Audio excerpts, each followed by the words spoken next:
va continuer notre soirée avec la participation de monsieur le professeur Philippe Loubière, qui est venu de Paris nous parler de l'OTAN. Philippe Loubière, le professeur à l'université La Sorbonne Nouvelle. C'est un professeur arabisant, spécialiste en Proche-Orient, du Proche-Orient et des Balkans. Voilà. Philippe Loubière, je vous en prie. Pardon. Alors, tout d'abord, je voudrais commencer par dire que je ne suis pas professeur à Paris 3. Je n'occupe pas une chaire de professeur, donc c'est un titre dont je serais très fier, mais que je ne mérite pas. Voilà. Donc, mais vous êtes à l'université. Oui, naturellement, mais... Expliquez-nous ce que vous faites à l'université. Je préfère me concentrer sur l'essentiel, avec votre permission, Madame la Présidente. Oui, bon. je vous permets. Voilà. Je voulais vous parler de deux sujets. Peut-être que je n'aurai pas le temps du deuxième, ça dépendra de ma capacité à être concis sur le premier. La première question, c'était sur le problème, le danger des alliances militaires automatiques et d'envisager la question de la défense européenne, que je considère comme une chimère, et je vais vous expliquer pourquoi. D'abord, avant d'être une chimère, c'est d'abord un danger à cause justement de l'engrenage des alliances automatiques. Si l'on regarde comment la Première Guerre mondiale s'est déclenchée, nous avons un exemple absolument parfait d'une guerre qui est devenue mondiale, en fait, comme ça. Tout simplement parce que l'Autriche a envoyé un ultimatum à la Serbie. À ce moment-là, la Russie a dit « mais moi je menace l'Autriche si vous attaquez la Serbie ». L'Allemagne a dit « ah mais oui, mais si la Russie s'attaque à l'Autriche… » Pardon, non, l'Autriche, excusez-moi, j'ai zappé un pays. Donc l'entraînement s'est fait automatiquement. Serbie, Autriche, Russie, Allemagne, France… pour ne pas parler de la Grande-Bretagne, qui est entrée dans cette guerre pour d'autres raisons, pour des raisons effectivement liées plutôt à la Mésopotamie et à la construction du chemin de fer allemand en Mésopotamie. Enfin, je ne vais pas traiter ça maintenant parce que c'est un autre sujet.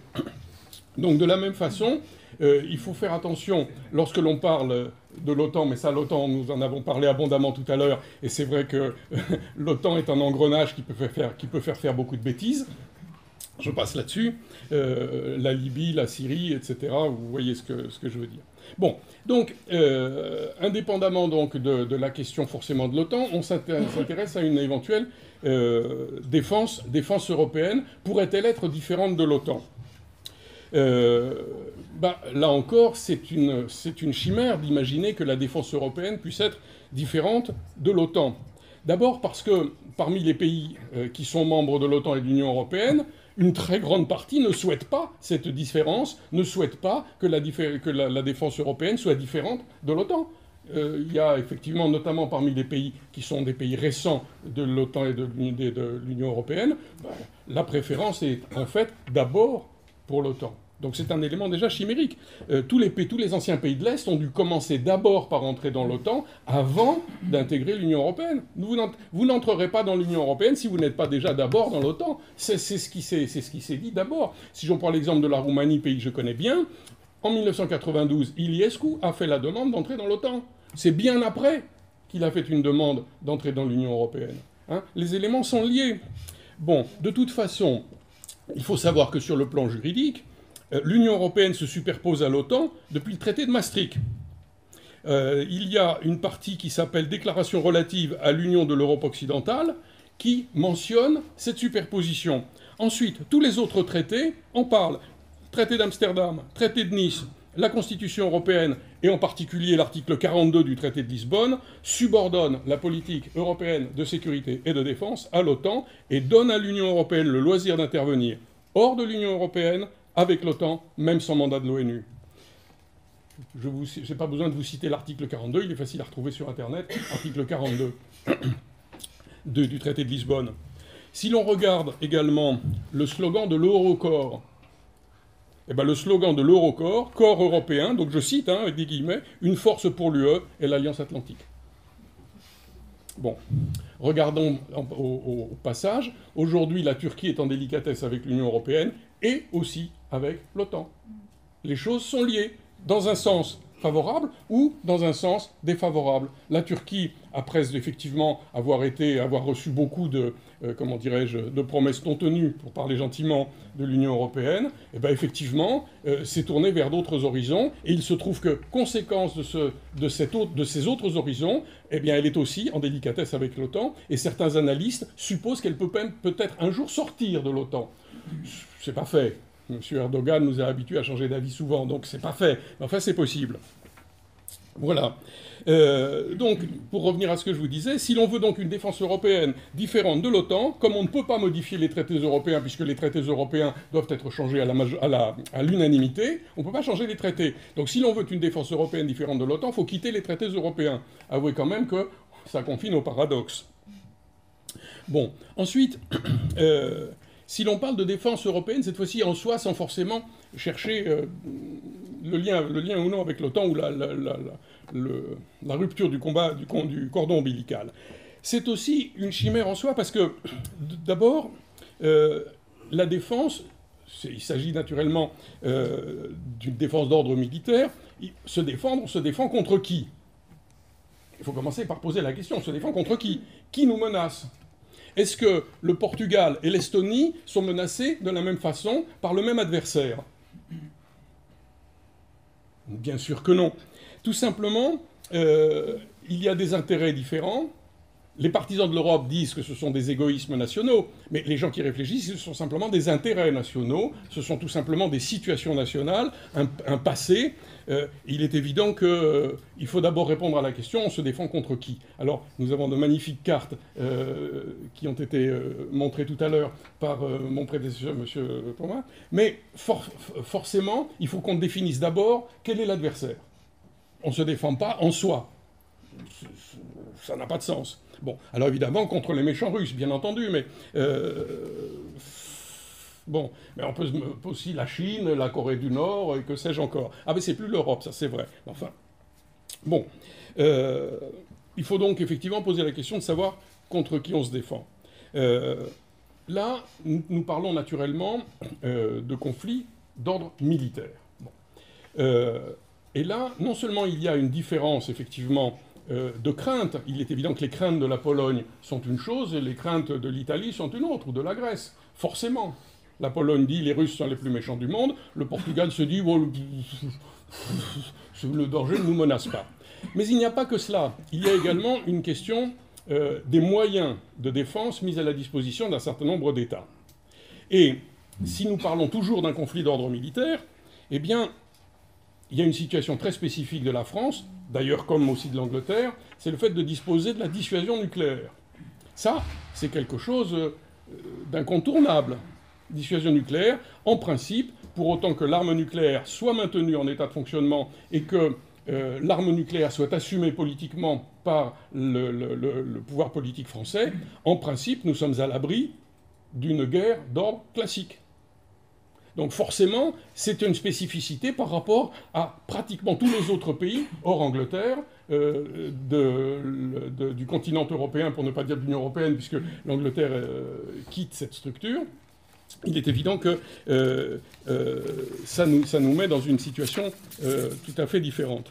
Bon, bon je passe là-dessus. Bon. Alors, cela dit, la dissuasion nucléaire, c'est aussi un peu une ligne Maginot. C'est-à-dire que ça nous protège très bien de certaines choses et pas du tout de certaines autres. Parce qu'effectivement, la France, c'est vrai, est attaquée. Elle est attaquée sur des fronts qui ne sont pas forcément des fronts militaires. Par exemple, nous menons une guerre économique. Là, je vais vous faire une citation. Hein. Je ne vais pas faire beaucoup de citations pour ne pas vous assommer, mais là, je vais vous faire une citation intéressante du président Mitterrand. Je cite, là, c'est mot pour mot. « La France ne le sait pas. Mais nous sommes en guerre avec l'Amérique. Oui, une guerre permanente, une guerre vitale, une guerre économique, une guerre sans mort apparemment. Oui, ils sont très durs les Américains, ils sont voraces, ils veulent un pouvoir sans partage sur le monde. C'est une guerre inconnue, une guerre permanente, sans mort apparemment, et pourtant une guerre à mort. » C'est l'entretien avec Benhamou, exactement. Nous sommes aussi dans une guerre culturelle. Notre pays a adopté pratiquement complètement les modes de vie et les modes de pensée américains. Partout, la langue de la cité, le français, est remplacé par l'anglais, qui n'est pas la langue de la citoyenneté, qui n'est pas la langue de l'égalité des citoyens devant l'expression, devant la culture, devant le patrimoine, que ce soit intellectuel, que ce soit littéraire, que ce soit ce qu'on veut. Bon, ça aussi c'est une guerre politique. Mai 68, première révolution orange. Eh bien oui, il faut appeler les choses par leur nom. C'était peut-être pas la première. En tout cas, dans notre... Les Britanniques nous ont habitués à beaucoup de choses. C'est vrai. Mais là, si nous remontons au XVIIIe siècle, nous n'avons pas fini. Bon, attaque contre la notion même d'État-nation, c'est-à-dire ce qui fonde l'identité même de la France. C'est l'État-nation. Or, la notion d'État-nation est attaquée dans tous les domaines, est attaquée partout, y compris dans les modèles que nous avons, même sans le vouloir d'ailleurs, que nous avons exportés. La Syrie est un État-nation. Bon, je parlerai de la Syrie tout à l'heure. Voilà. Précisons, justement, on voit bien que nos hommes politiques ne projettent jamais la France dans l'avenir. La France dans 30 ans, la France dans 50 ans, demandez à aucun homme politique, demandez à un homme politique, aucun ne vous apportera de réponse là-dessus.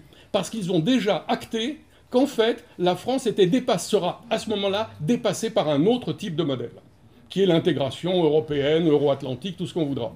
N'est-ce pas? Il n'y a plus de projection. Là, c'est bien une guerre au cœur de ce que nous sommes, et qui n'a rien de militaire. Mais c'est quand même une guerre à mort. Bon. Alors évidemment, il y a aussi la guerre terroriste.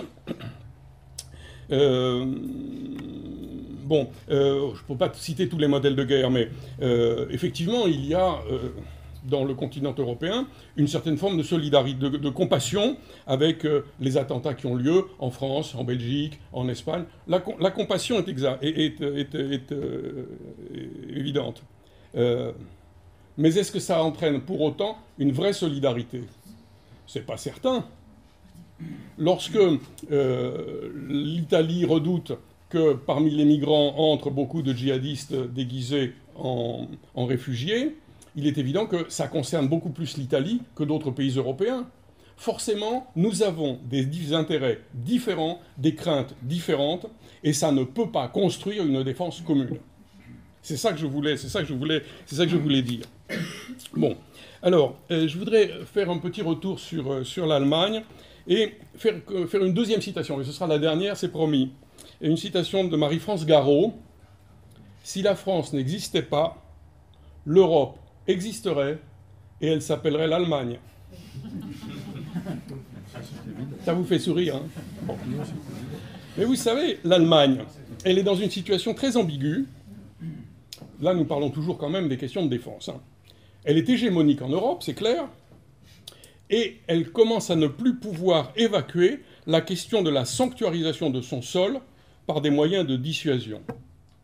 Et en même temps, elle n'a absolument pas le droit de se doter d'armes nucléaires, du fait effectivement de sa culpabilité historique de la Deuxième Guerre mondiale, mais surtout parce qu'elle s'est engagée par traité, en 1990, le traité de Moscou.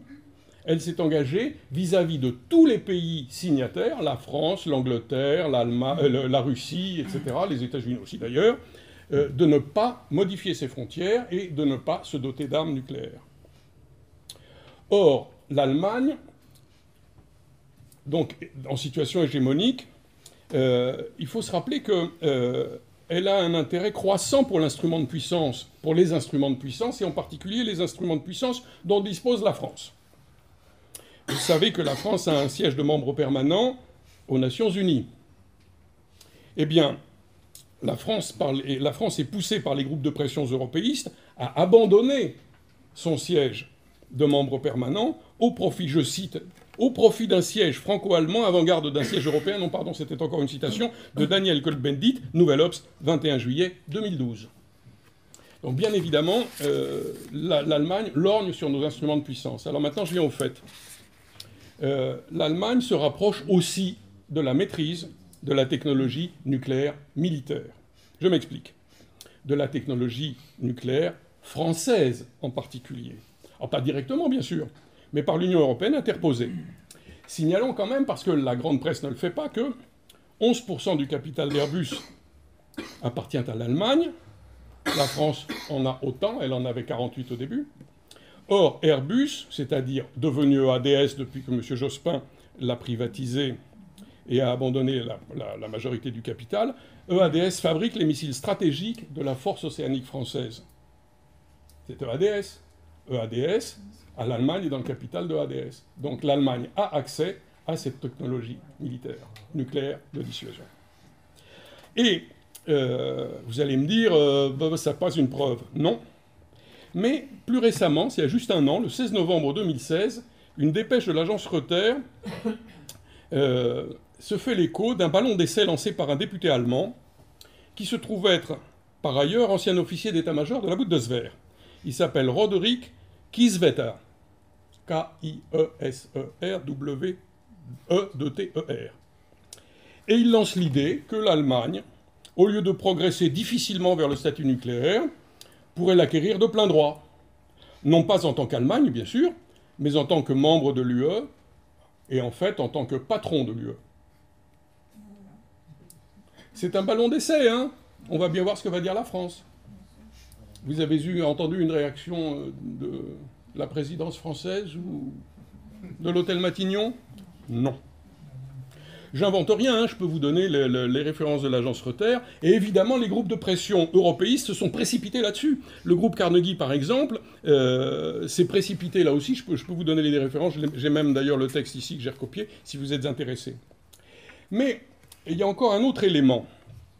L'Allemagne a vendu récemment 5 sous-marins de type Dolphin à l'État d'Israël. Les sous-marins ont été vendus à prix cadeau.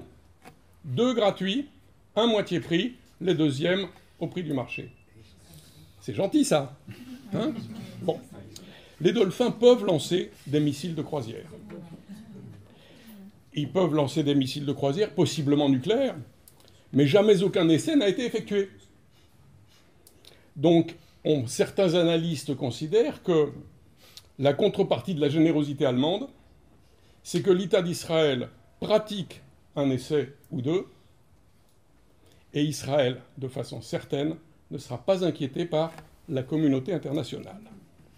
Maintenant, encore une fois, vous allez me dire, ce sont des spéculations. Bon, ce sont des spéculations, c'est vrai. Mais le devoir du gouvernement français, c'est quand même d'être attentif, c'est quand même d'être vigilant. Il ne s'agit pas d'accuser l'Allemagne non plus de tous les maux. Elle joue son jeu, l'Allemagne, c'est un jeu qui lui est propre, mais ce jeu peut tourner en notre défaveur si nous relâchons cette vigilance sur nos intérêts vitaux. Et seule cette vigilance peut sauver ce qui reste encore du couple franco-allemand. Est-ce que j'ai le temps de parler de la Syrie? Non. Bon. C'est dommage. La réponse est claire.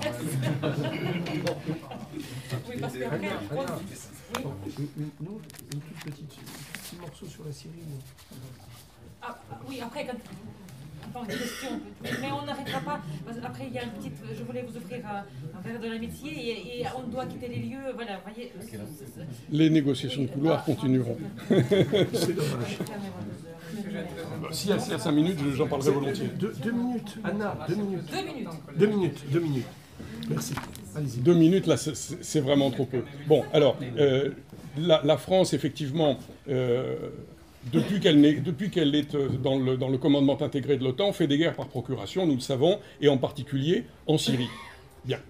Je ne peux pas entrer dans les détails en 2 minutes. Simplement, il faut comprendre que la Syrie, c'est, dans une certaine mesure, une fille de la France.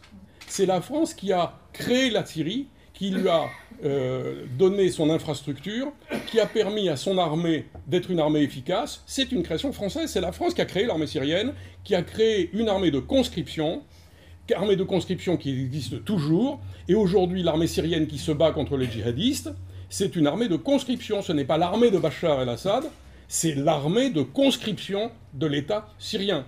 Il faut bien comprendre ça. Alors vous allez me dire, l'encadrement, effectivement, est un encadrement professionnalisé, comme dans toutes les armées du monde, mais c'est aussi parce que l'armée en Syrie a été, comme en France dans l'administration, un moyen de l'ascenseur social.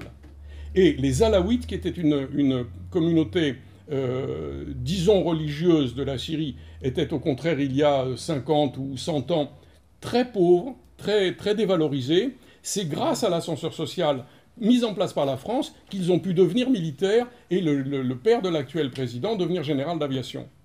Donc nous avons fait la guerre à notre propre fille. Il faut bien comprendre ça. Alors je n'entre pas dans les détails de comment c'est venu, parce qu'il faudrait que je reparle un peu du mandat et des accords Sykes-Picot. Ce serait trop long pour les 2 minutes que vous avez eu la gentillesse de m'accorder et la gentillesse et la patience d'entendre. Merci beaucoup.